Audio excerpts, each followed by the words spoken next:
Ito ang senaryo mga kapatid. Katapusan na ng buwan, hawak mo ang iyong mga bills ng kuryente at internet. Pagkakita mo sa iyong babayaran dahil sa tindi ng bill shock, bigla kang mapapa. Aray ko! Pero alam mo ba na habang ikaw ay nagtitiis sa mabagal na internet at nagtitipid sa pagbubukas ng aircon, ang ating mga kapitbahay sa Southeast Asia gaya ng Thailand, Indonesia at Malaysia ay papetex-petex lang. Ayon sa pinakahuling ulat ng World Bank at ng Department of Energy, opisyal nang nalagpasan ng Pilipinas ang Singapore bilang bansa na may pinakamahal na singil sa residential electricity sa buong ASEAN. Congratulations! Mantakin mo, mas mahal pa ang kuryente sa Maynila kaysa sa isa sa pinakamayamang bansa sa mundo. At pagdating naman sa internet, tayo rin ang isa sa may pinakamataas na singil kumpara sa kita ng karaniwang mamamayan.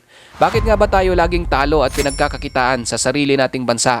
May sabuatan nga ba sa likod nito o sadyang biktima lang tayo ng isang maling sistema? Ang unang dahilan mga kapatid kung bakit presyong ginto ang ating mga bayarin sa kuryente ay ang kawalan ng government subsidy.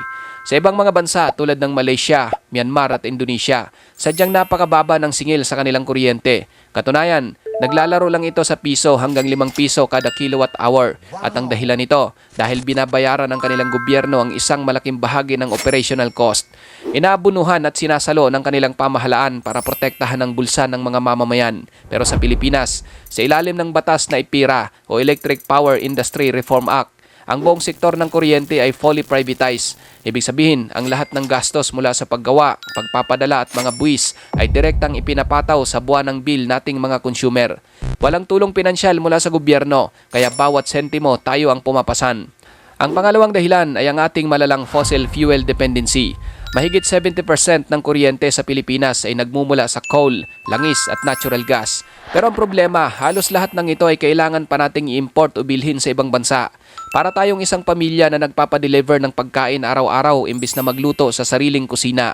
Kapag nagkaroon ng gulo sa Middle East o kapag humina ang halaga ng piso laban sa dolyar, automatic tumataas ang presyo ng panggatong sa world market. At dahil may tinatawag na generation pass-through mechanism sa ating bansa, ang anumang pagtaas ng presyo sa labas ay automatic na idaragdag sa iyong electric bill sa susunod na buwan nang walang kahirap-hirap para sa mga power companies.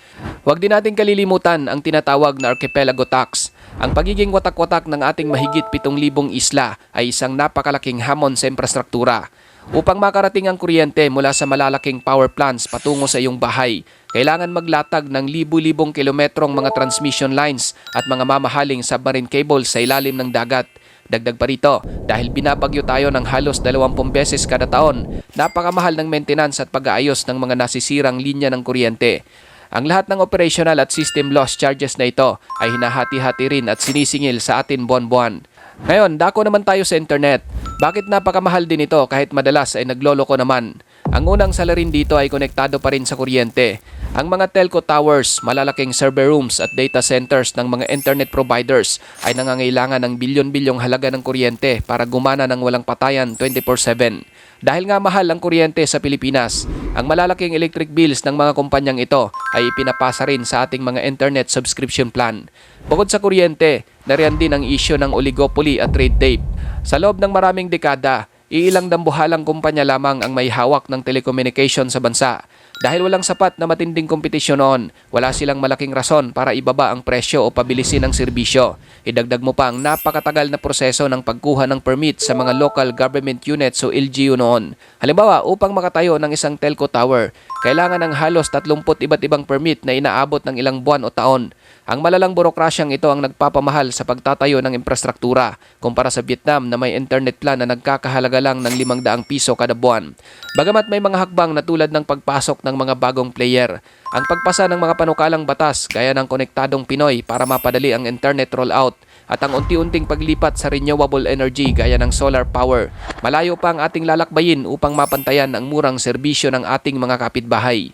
Hanggat nananatili tayong dependent sa imported na enerhiya at kulang sa subsidiya ng pamahalaan, ang ating mga utility bills ay mananatiling malaking pasakit sa bulsa. Kaya naman, sa susunod na hawakan mo ang iyong buwanang bill at mapasabing, Aray ko!